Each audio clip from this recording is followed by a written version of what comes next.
class? Back at it again, another lecture in the Miss Cose Pregnancy Series. Today we're continuing our development through the senses. Last time we did pain and touch sense and somatosensation in general. This time we're going to be doing taste. And today, luckily, also Taste is a really great restaurant around here. If you haven't tried it, it's really good. But luckily, Mr. Cose is also with me today. So please give him a round of applause for being our guest star of the day.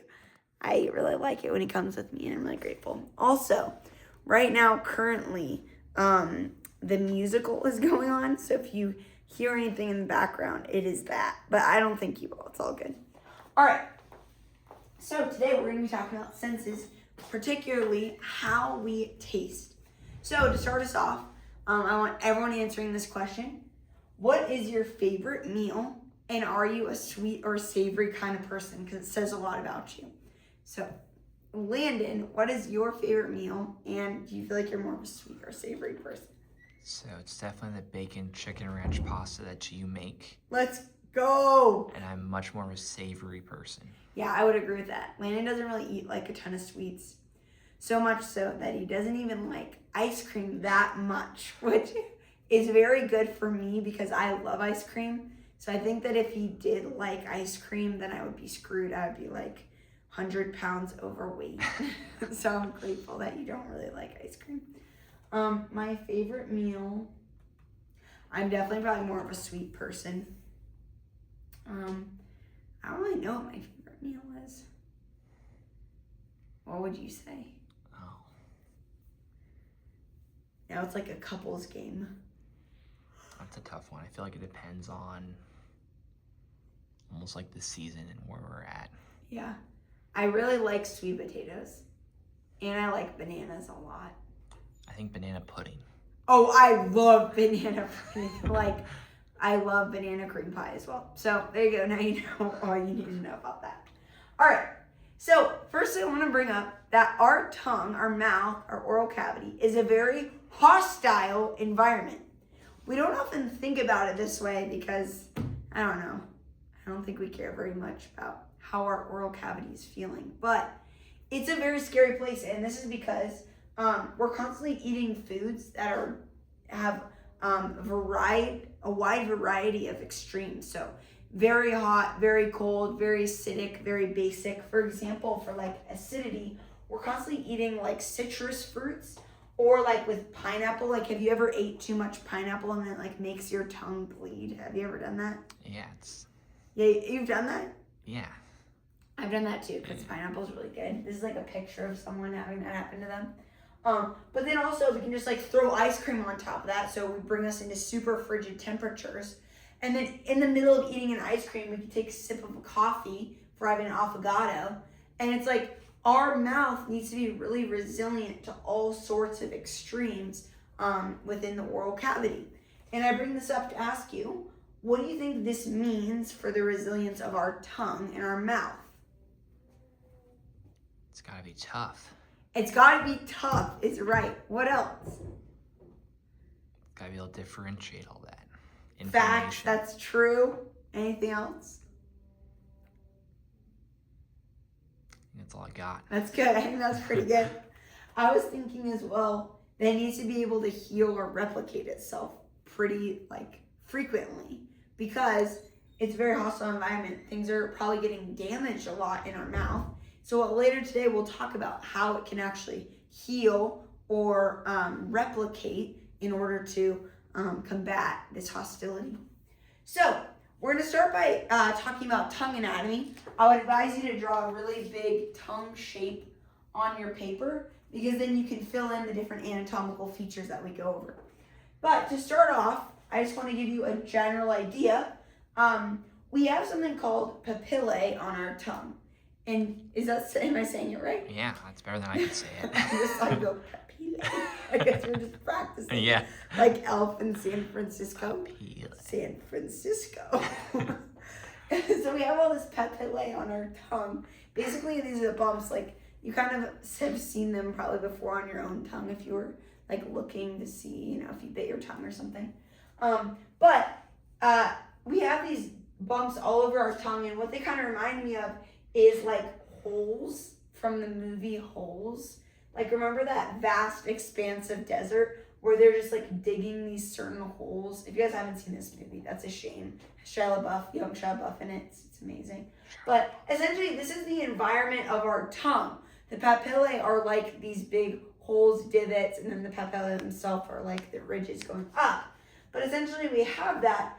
And in the papillae, there can be tons and tons of taste buds that line these crevices or divots of our tongue. So we'll talk more about that. But we have 4 main types of papillae, and they're really important because each of them kind of play a different role. So the first type is called the fungiform papillae. And these are the little red dots. Like if you look at your tongue in the mirror, you can see little like specks of red. And that's, each one of those is a fungiform papillae. And they say that this one looks like a mushroom shape. So I think it looks more like this is what each one of them looks like. Thank you, I didn't even practice. Yeah, very good. But the majority of these are found in the front. They're super densely compact in the front. And then there'll be some around the sides.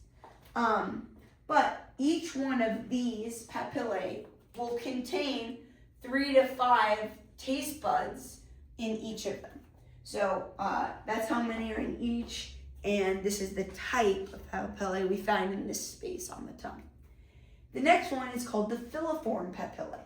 Now these do not have any taste buds, and this is what we kind of see as like these little hairs that we see on our tongue. They're thin, they're pointy and hair-like. So look, they look really different than the mushroom shape. They're more like this, and they're all over your tongue, but mainly in this middle palate section is where they're found, is here. And then these can kind of interdisperse with each other. We're just talking about the main concentration is in these spaces. So this is filiform, and this is fungiform. Okay, the next type that we know about is the folate papillae. And these are on the sides of your tongue. So like when you stick your tongue out to one side and there's all those like deep folds or crevices. Have you seen that before? Like there's more like almost like vertical lines on the sides of your tongue. These are the folate papillae, and they're the fold like ridges. You can kind of see it on this guy. It's kind of gross, but whatever. But these are on the very sides, like we said, very sides. And these contain hundreds of taste buds in each fold. So like a lot more amount than we had for the others. The filiform had none, fungiform had 3 to 5.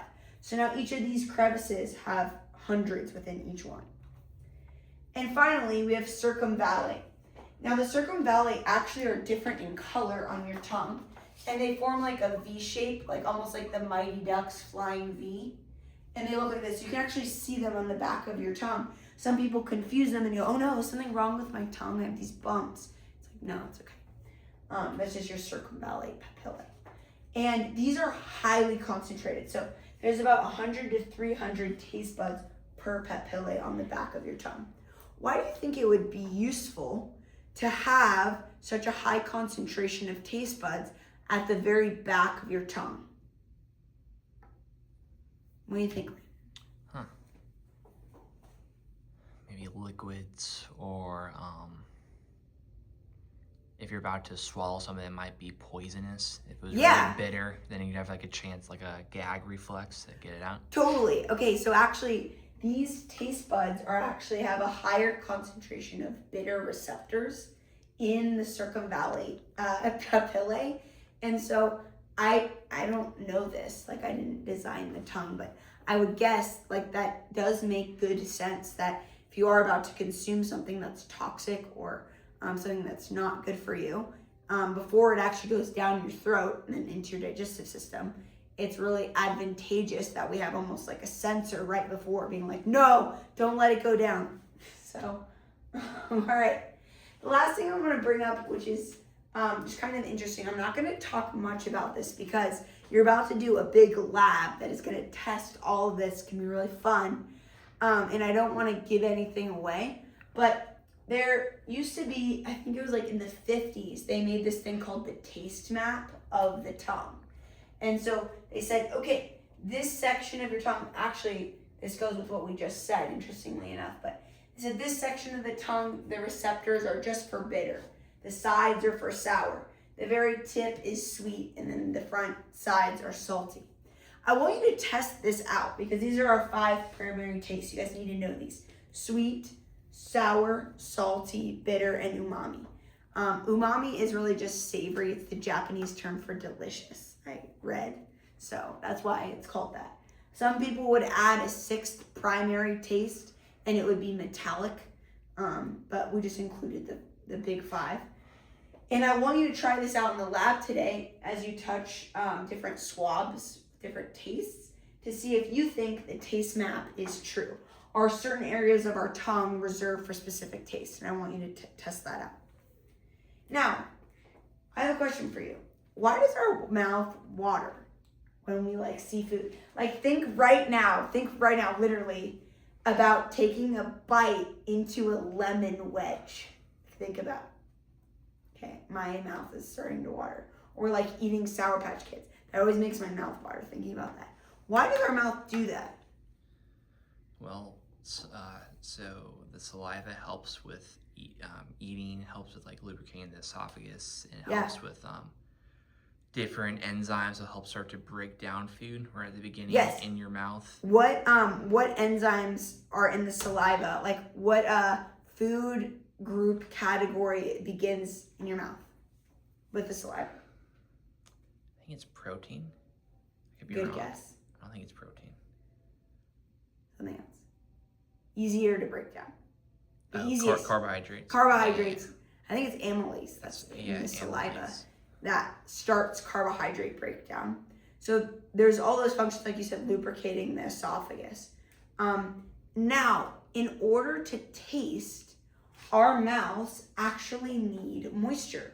Because what we're doing when we're tasting is we're dissolving a part of a tastin or a chemical from food, and that tastin is then going to interact with the tasting receptor cell.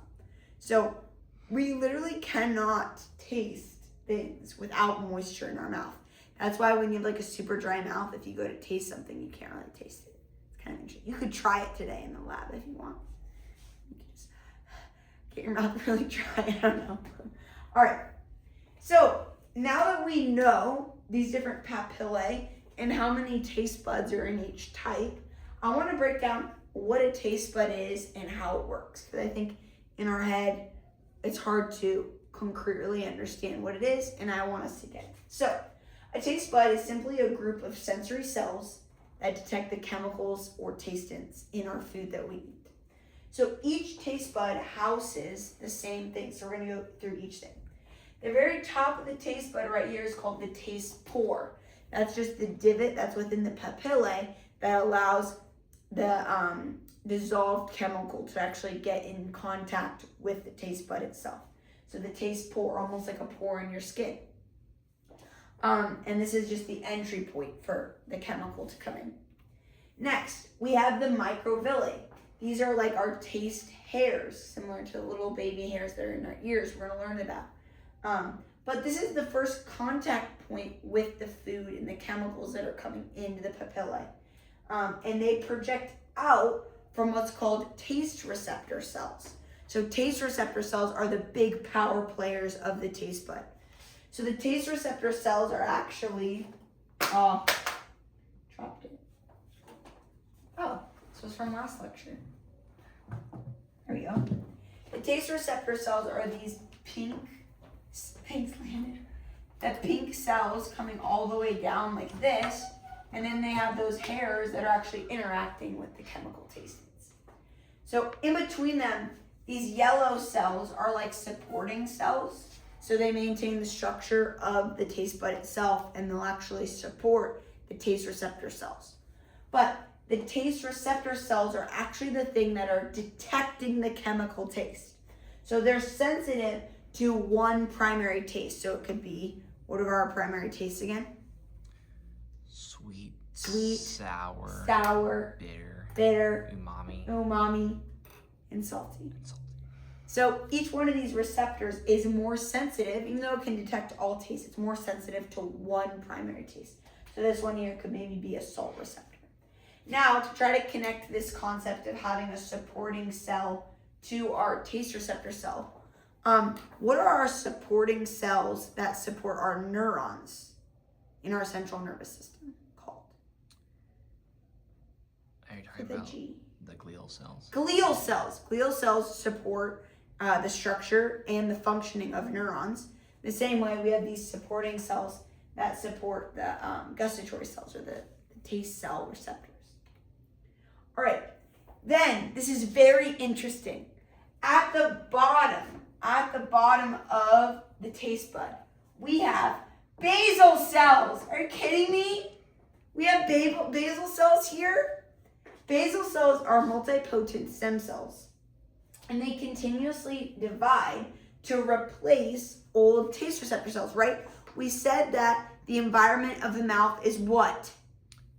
Dangerous. It's hostile. It's hostile. So these taste receptor cells are getting killed off or burned. Like, say, if you take a sip of coffee, you're going to burn it. So we need them to be easily replaced. Now, where else have we seen basal cells continually dividing to replace something in our body? Like the skin? The skin! Exactly, the skin. Remember, in the skin, we have the stratum basale, which is the bottom layer of which layer of our skin? The epidermis. The epidermis. And these basal cells continually replicated and pushed up, and these layers continued to get smaller till we got to the stratum corneum, because each of the basal cells were maturing into what cell type? I mean, Starts with a K. Keratinocyte. Keratinocyte, our mature skin cell. They're going through keratinization, where those keratin proteins are filling up the cytoplasm. So we've seen basal cells do this before in our epidermis. That similar process is happening in our taste buds to replace the taste cell receptors. See, you guys already know all about the basal cells. So, how long is the lifespan of a taste receptor cell, do you think? Whoever gets closest can get a piece of candy from the candy box. What do you think, Landon? Like 10 days or like 2 weeks. Wow, that was amazing. Is that somewhere up here? No. Wow, that is literally the answer. 10 to 14 days. Are you kidding me? All right, well, here's our candy box. Please choose a candy. Oh, thank you. What did you choose? Got a He chose this. crackle. Yeah. So the turnover for our taste receptor cells is 10 to 14 days. So we're getting them replenished each time. He just ate it as well. So each taste bud also, below the basal cell layer, is a sensory nerve fiber. And so this is actually the fiber that's going to take the electrical impulse from that taste cell receptor, and it's going to connect it to our brain so we can actually be like, oh, that taste is chocolate, like what Landon just tasted. Now, interestingly enough, the cranial nerves will directly connect to these taste buds. So we have 3 different cranial nerves that will connect. It's cranial nerve number 7, which is our facial nerve, cranial nerve number 9, which is our glossopharyngeal nerve, and cranial number 10, which is our vagus nerve. Just out of curiosity, Landon, do you know the cranial nerves? Oh, like all 1 through just like. Yeah. Do you think you could do it? I'm just curious. 1. Wait, 1 is messing me up for some reason. I think I know 2's smell. I think 1 is optic. Do you? Yeah. Wait. Old Olympus towering tops. Is that? Yeah. Optic. Come back to me in Okay, I'll come back to you. Couple of minutes. Also, Landon is studying for board exams, so he needs to know like 800 million different medications and different names of things. So this is like a throwback. I was just curious if he remembered. But we have 3 of our cranial nerves that are connecting directly to a taste bud. So one more thing we want to talk about is taste adaptation. So we just learned about touch adaptation last time, and if one of our receptors or mechanoreceptors are slowly adapting versus quickly adapting. Our taste buds as well have taste adaptation, and that's when our sensitivity to a taste decreases over time with continuous exposure. So this happens in 2 ways. There's peripheral adaptation, which means at the taste bud itself. So that receptor loses sensitivity to a taste. So earlier we talked about a salt receptor. Oh, do you remember some? It's olfactory. Olfactory. Optic nerve. Optic is 2. 2. 3 is ocular motor. Okay. 4 is abducens. 5 is trigeminal. 6 is maybe 6 is abducens. I switched it up. That's impressive. Now. 7 is facial. Facial. 8 is vestibular. 9 9 is glossopharyngeal. 10 is vagus. 11 is accessory. Nice. And then 12 is glossopharyngeal. No, I already said that again. Well, give it up for Lynn. No, That's pretty that's freaking good off off. the top of his head. Please learn your cranial nerves, folks. But to finish this up with adaptation, we have the peripheral adaptation, like we said, it's at the taste bud receptor. And we have central adaptation at your brain, where the brain filters out constant unchanging signals. The brain has a lot to deal with and manage. If there's this constant unchanging signal, we're gonna lose sensitivity to it, or else we'll just lose energy basically. So we know about taste adaptation because let's say we were about to take a bite out of this frosting, just the frosting part of the cupcake. We would get punched in the face with how sweet the frosting is. But if we were to take another bite of the frosting and then another bite of the frosting, we would tell over time the frosting would get less and less sweet the more that we tasted it. We know this intuitively. We probably experienced this with things, or with sour things. Sour things over time get less sour. And that's because of taste adaptation. So finally, to end this lecture, we have something called agousia. I had to look up how to say that word because I want to say agousia, but it's agousia. And agousia is the loss of taste or sense permanently or temporarily. Do you have something to add? I was gonna say, I probably would have pronounced agousia.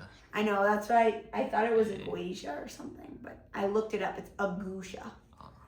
And agousia happens, losing your taste can happen maybe with some sort of damage to our head or trauma to our head or neck because it's interfering with those cranial nerves. It also can happen from smoking because smoking, especially cigarettes or cigars, they have bad toxins within say within a cigarette has tar and all these toxins that actually damage the cell receptors. So a lot of smokers have agousia, have loss of taste sensation. It can also happen with just burning your tongue. We've probably all had this happen where you were really excited about a Starbucks drink you got in the winter. You take a sip of it really fast and you just burn your whole tongue, and then for 2 days you can't really taste anything. Or with chemotherapy, these toxins can affect the taste receptors in our tongue as well.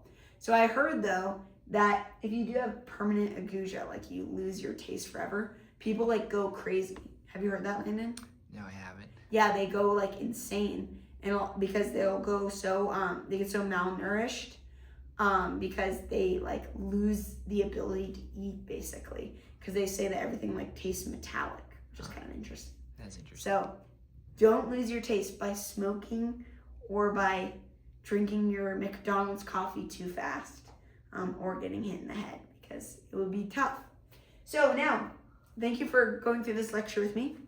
You're going to be applying this knowledge to the interactive lab that we have today. I think you guys are really going to enjoy it. So thanks for staying tuned, and I'll see you in the next lecture. Please like and subscribe and hit the bell notification.